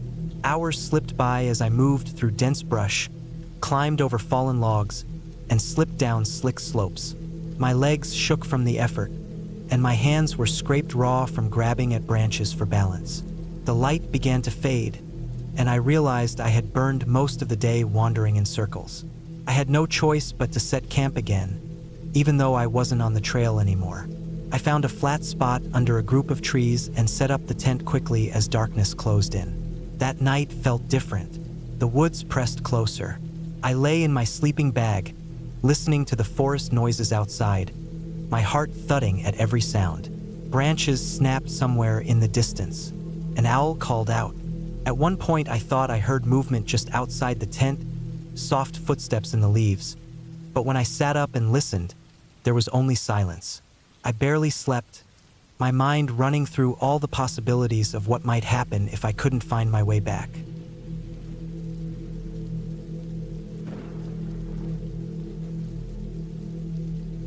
I had been planning the hike for months. The trail was not one of the popular ones. It wasn't in any guidebook I owned, and I only came across it after spending night after night scrolling through old hiking forums and local maps. It was called the Narrow Ridge Trail by the few people who mentioned it, though some said it wasn't really a trail at all, just an old route that hunters and loggers had used years ago. The maps I had were vague, with dotted lines cutting through steep terrain, but the idea of being out there where hardly anyone went appealed to me. I wanted something hard, something that made me feel alone and cut off, something that wasn't a neatly packed path with signs and railings. I drove out early on a Friday morning, the sky still pale with the first light of day. My backpack was heavier than usual because I had packed for 3 days instead of just one. I brought enough food to last, my tent, sleeping bag, water filter, and all the usual gear. I kept checking and rechecking my pack because I knew how remote the place was supposed to be. There would be no rangers patrolling, no easy way back if I hurt myself. The drive itself felt like I was leaving the world behind. The paved road turned into cracked asphalt, then into dirt and gravel that rattled my tires. The further I went, the fewer houses I saw, until eventually there were none at all. Just trees pressing close on both sides and the occasional stream cutting across the path. I parked near a wide pull-off by the base of the mountains, the kind of spot where it looked like old trucks had once stopped to load logs. My car looked out of place sitting there by itself. When I first stepped onto the trail, the air was cool, damp, and heavy with the smell of pine. The path was faint, almost disappearing under leaves in some places. I kept my GPS handy and checked my map often. For the first few miles, it felt peaceful, just me and the sound of my boots on the ground and the occasional crack of a branch above. But the trail got steeper quickly. The ridge lived up to its name, it narrowed the higher I went. On my left side was a drop into a thick green valley where I could hear the faint rush of water. On the right was the rising slope of the mountain, all sharp rocks and roots. The ground under me was uneven, crumbling in some places. I had to keep my steps careful and steady. By late afternoon, I had already covered a lot of ground. My shirt was soaked with sweat, and my legs burned from climbing, but I was making good time. I stopped to refill my water at a small stream that cut across the ridge. It was shallow but fast-moving, and the water was icy cold. I knelt there, splashing my face, feeling the sting of the cold against my skin. That night, I set up camp in a flat clearing just off the ridge. The spot wasn't perfect, but it was the only place that looked safe enough to pitch a tent. I had a small fire going with dry wood I found nearby, and I sat there eating one of my freeze-dried meals, watching the light fade out of the sky. As the forest darkened, the quiet settled in thick. I could hear insects, the occasional bird, and once what sounded like something big moving in the brush below the ridge. I froze, listening, but whatever it was, it moved away. The second day was when things changed.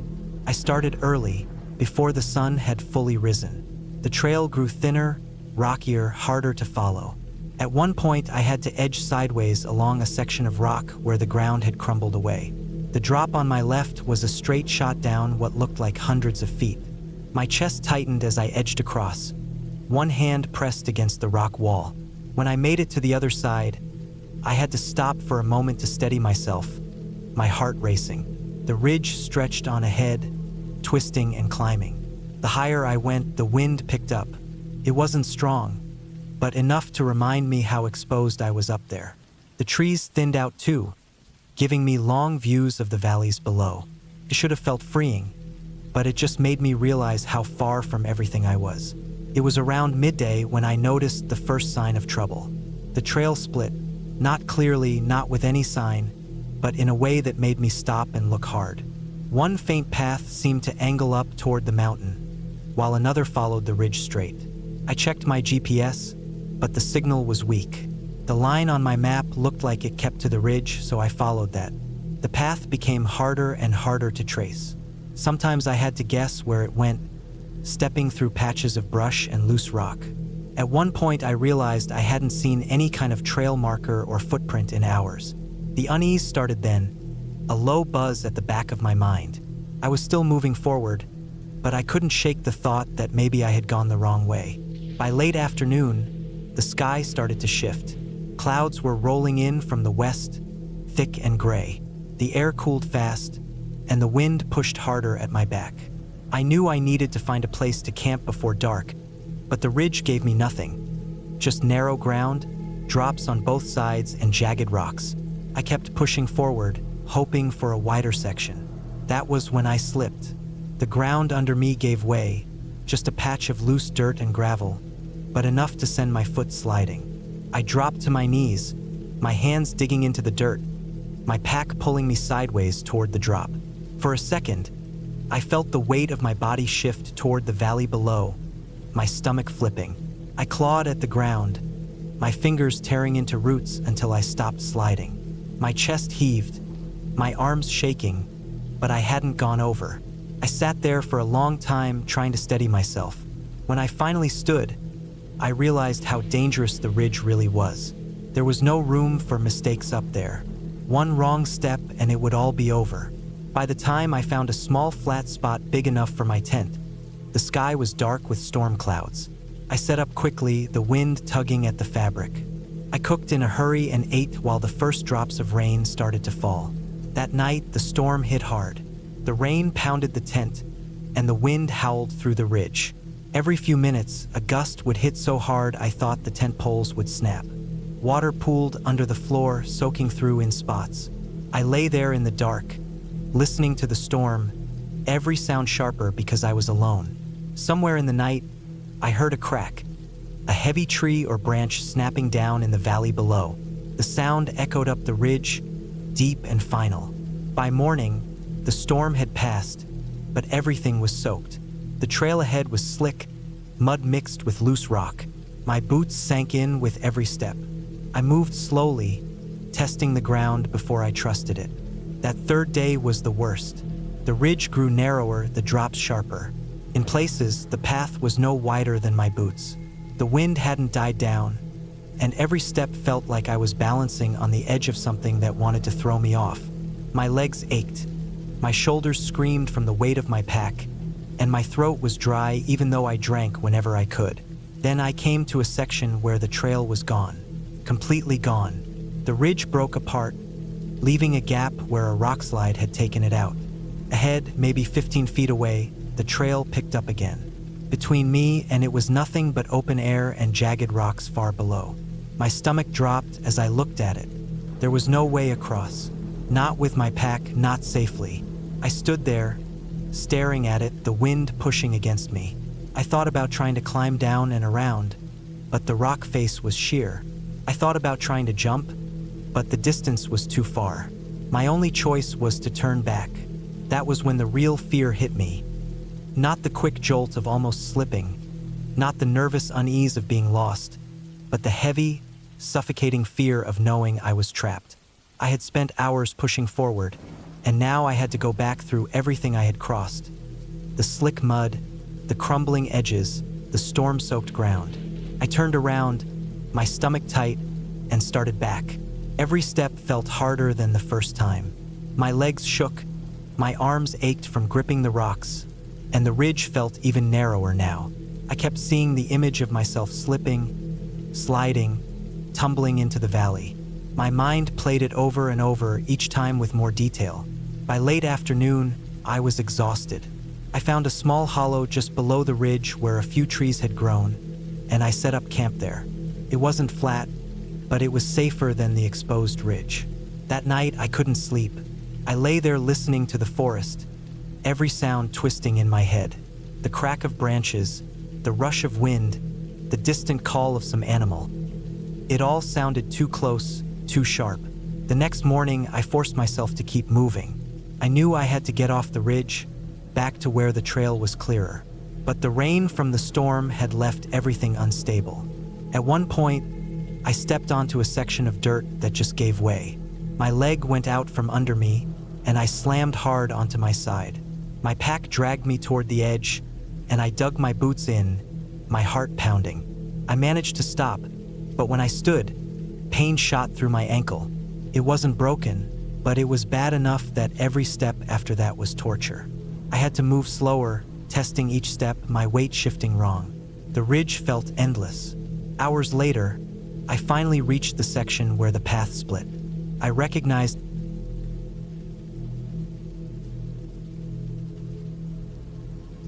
I had been looking forward to this hike for weeks. My plan was simple. Spend 3 days in the mountains, away from noise, traffic, and people, carrying everything I needed on my back. I wanted the quiet, the steady rhythm of walking, the feeling of being cut off from everything except the trail in front of me. I had studied the map so many times that I thought I knew it by heart. The trail wasn't one of the popular ones.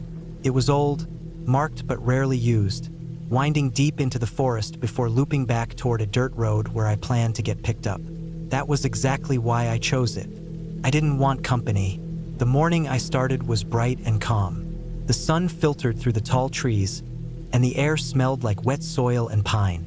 My backpack was heavy, but it was a good weight, the kind that told me I was prepared. I had food, water, extra clothes, a tent, and a sleeping bag. I carried a small stove for cooking, a knife, a map, and a compass. I wasn't careless. I knew what it meant to be in the woods alone.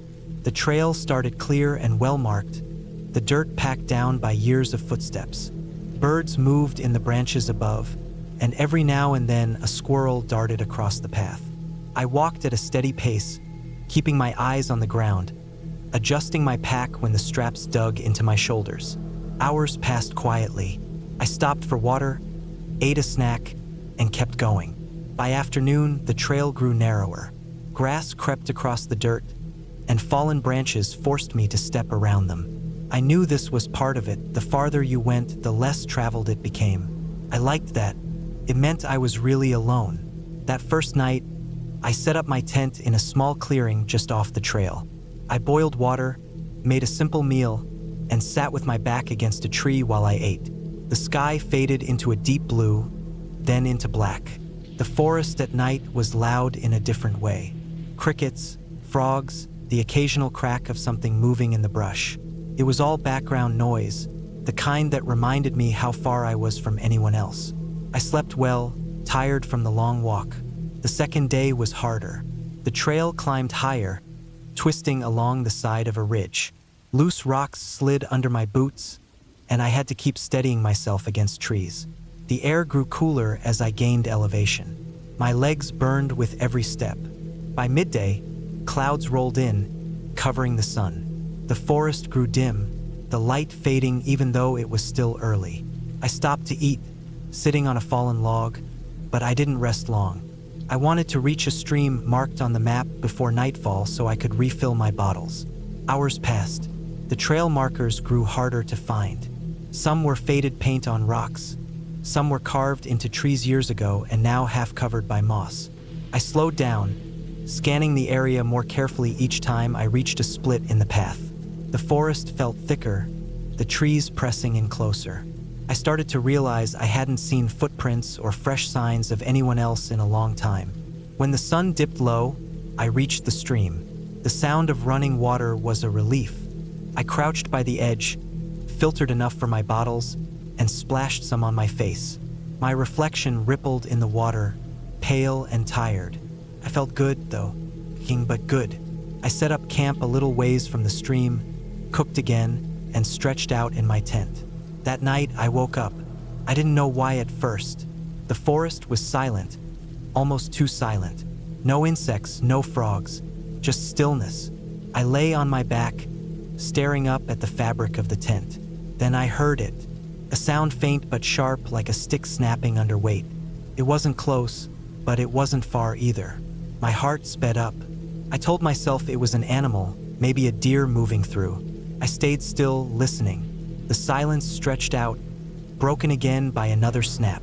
This time closer. I reached for my knife, though I knew it wouldn't do much. Minutes passed. Eventually, the sounds stopped. I stayed awake a long time, waiting, but nothing else came. At some point, exhaustion pulled me back into sleep. The next morning, I felt uneasy. I packed up quickly and started walking. I wanted distance between me and that campsite. The trail rose again, winding along another ridge. Fog drifted between the trees, muffling everything. My boots were damp from dew on the grass, my socks sticking to my feet.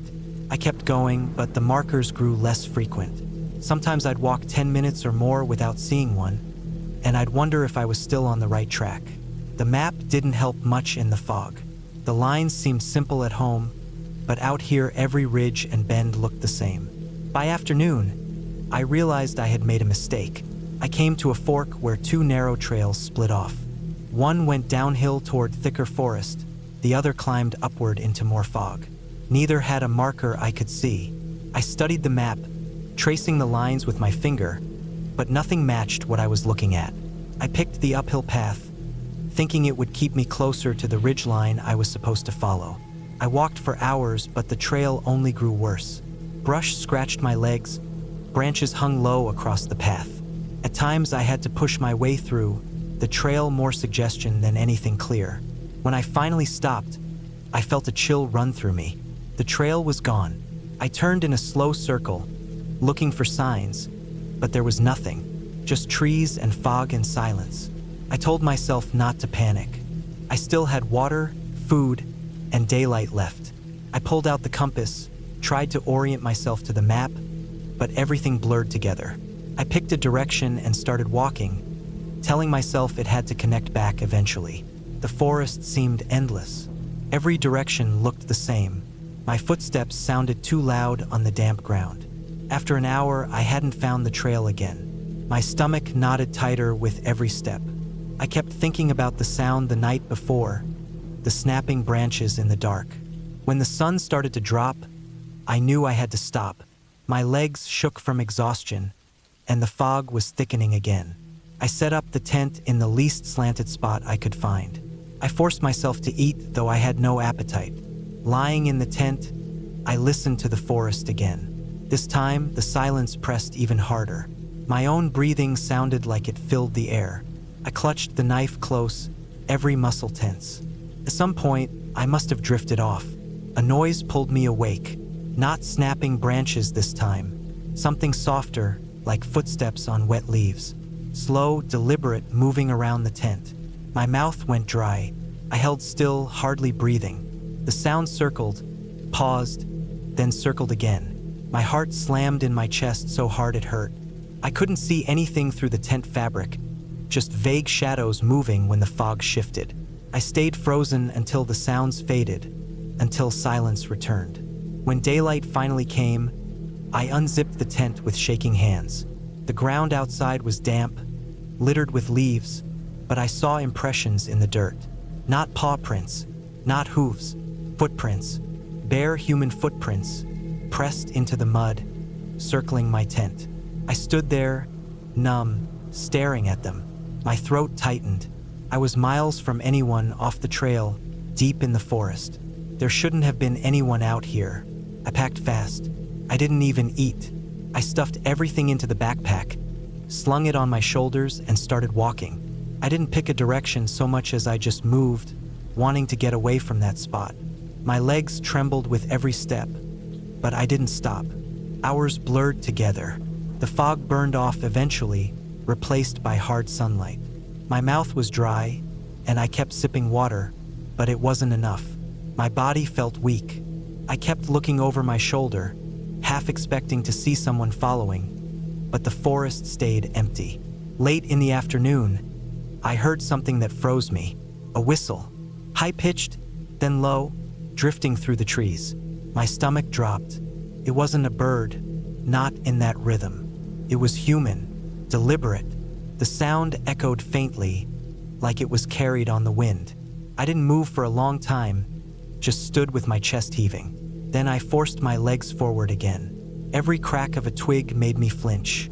I kept walking until my body gave out. I set up camp in the dark, barely able to keep my hands steady enough to stake the tent. That night, I didn't sleep. I sat inside, clutching the knife, listening. Hours crawled by. At some point, the whistle came again. Closer this time, high then low. The sound of it in the dark made my skin crawl. I stayed frozen, afraid that even shifting in the tent would be too loud. By morning, I knew I couldn't wander aimlessly anymore.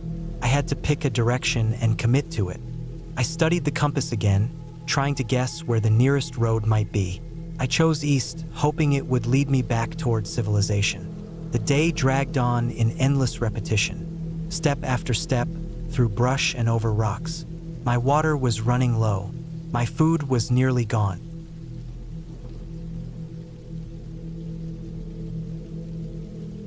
I had planned the hike for weeks. It was supposed to be a solo trip, something to clear my head after a rough stretch of months at work. I wanted to test myself a little, see if I could handle being alone out in the mountains, away from people, away from phones, away from everything that felt noisy and crowded. I picked a long loop trail in a state forest I had never been to before. The trail promised open ridge views, deep valleys, thick forest, and long stretches where I probably wouldn't see another person. That was the appeal. I started early in the morning, the air cool and damp. My backpack felt heavy at first, loaded with food, water, sleeping gear, and the other supplies I thought I might need. The straps dug into my shoulders until I adjusted them. My boots thudded against the dirt path, still soft from rain the day before. I remember the quiet most of all in those first hours.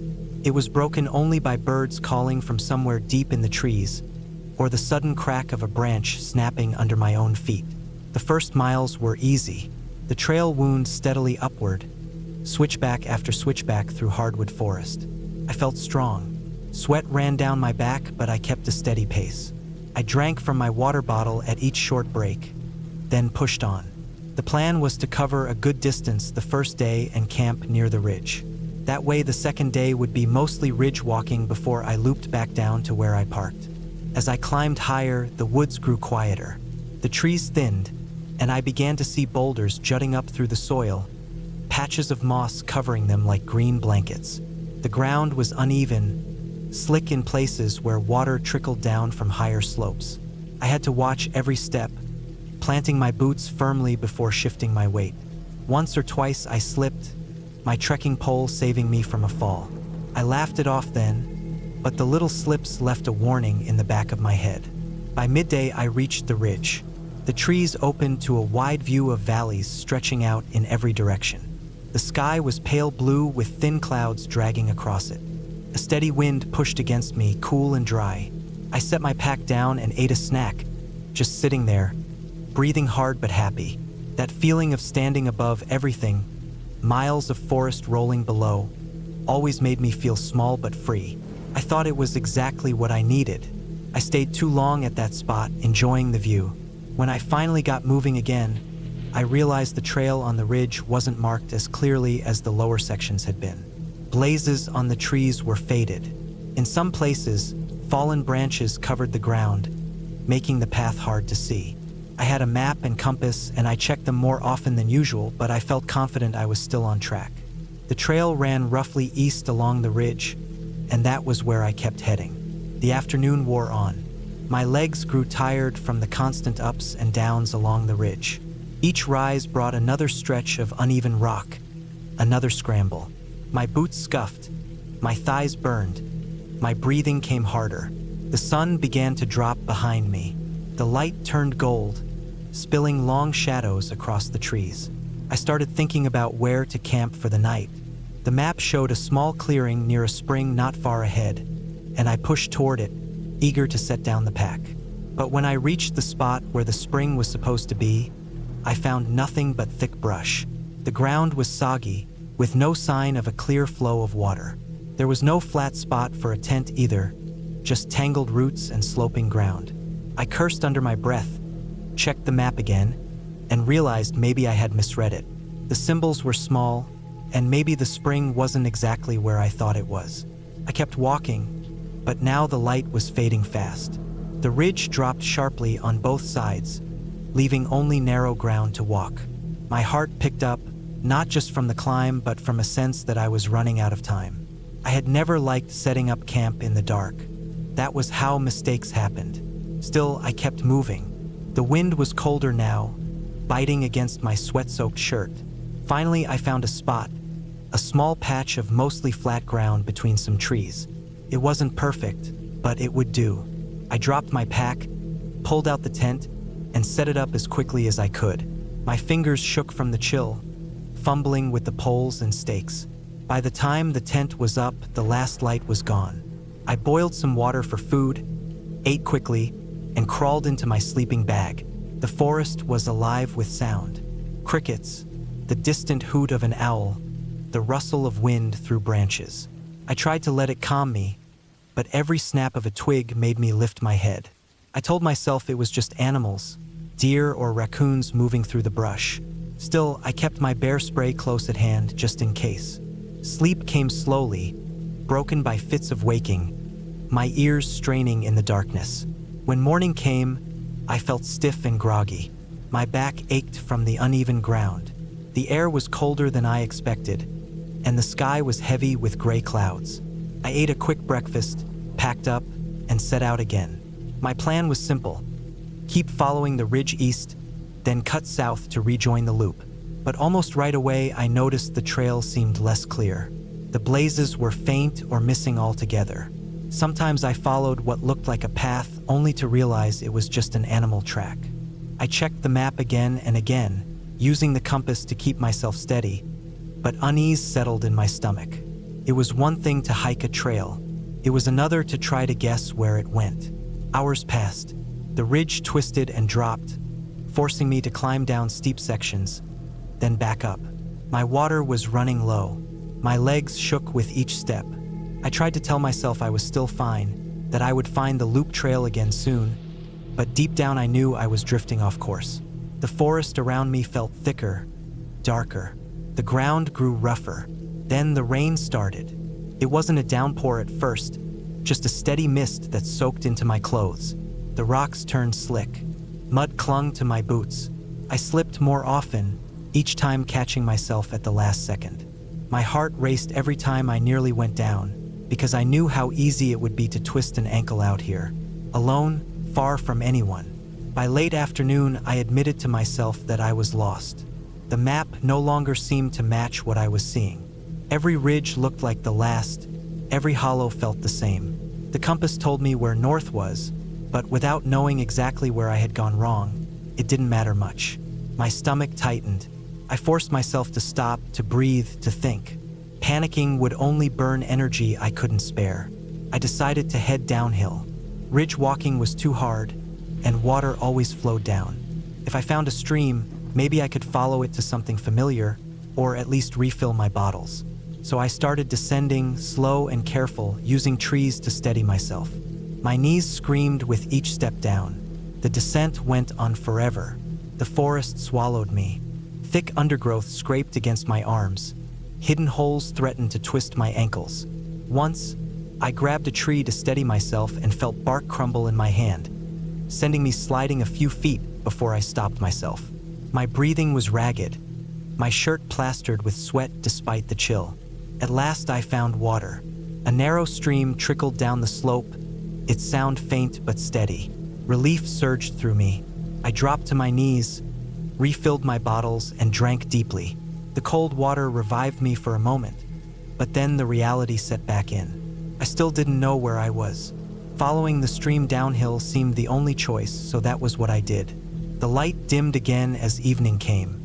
I searched desperately for a flat spot to camp, but the ground along the stream was uneven, tangled with roots and rocks. Finally, I found a small bank that was just wide enough for my tent. I set it up in the drizzle, fumbling with numb fingers. My food was running low. I chewed a granola bar in silence, every bite heavy in my mouth. That night was worse than the first. The rain picked up, tapping against the tent like endless fingers. Water pooled around the edges, seeping underneath. My sleeping bag felt damp. I shivered, curling tighter, trying to will myself to sleep. My mind spun with fear. What if I couldn't find my way out? What if I got hurt? I thought of people I loved, of how no one knew exactly where I was right now. I had signed the trail register, but would that help anyone find me if I had wandered off the loop? Morning brought no relief. The rain kept falling, steady and cold. My body ached all over. My boots squelched with every step.